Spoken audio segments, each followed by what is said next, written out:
For the last 26 years, Rosana Perez has spent much of her free time at this park near downtown Los Angeles. It really clear my thoughts and helped me to release stress. Much of that stress comes from memories of prison and torture. It's very painful to, talk about things and just... Perez is from El Salvador. In the 1980s, during the country's civil war, she was a university student and participated in demonstrations for social reform. She says she was labeled as a communist and was arrested and tortured. One day I remember I was naked, I was with my hands tied back, and they put this big metal thing on my head, my knees. I was feeling that my body was breaking.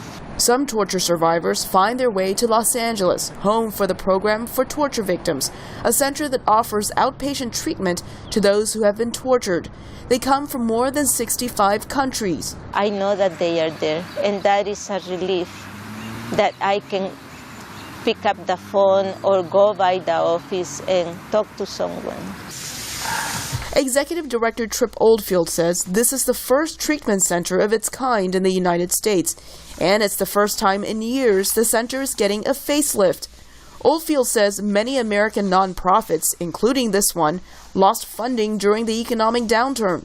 Recent government spending cuts haven't helped. We used to get about 80% of our funding from the government sources in 2000, for instance, and now it's down to about 50%.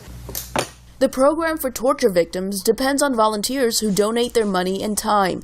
At this annual event called Big Sunday Weekend, volunteers helped rearrange this room and put up shelves to create a food and clothing bank. Most of our clients flee with nothing. So some clients come in and they have nothing. They have the clothes on their back. So we want to give them basics. David Levinson is the founder of Big Sunday Weekend. We introduce many people to organizations they might not have heard about before. The program links survivors of torture to lawyers, psychiatrists, and experts on the asylum process. Oldfield says people who have been tortured are never the same, but they can heal and lead happy, productive lives. Rosana Perez is working and pursuing a master's degree. She wants to go for a doctorate and help her community and others in need.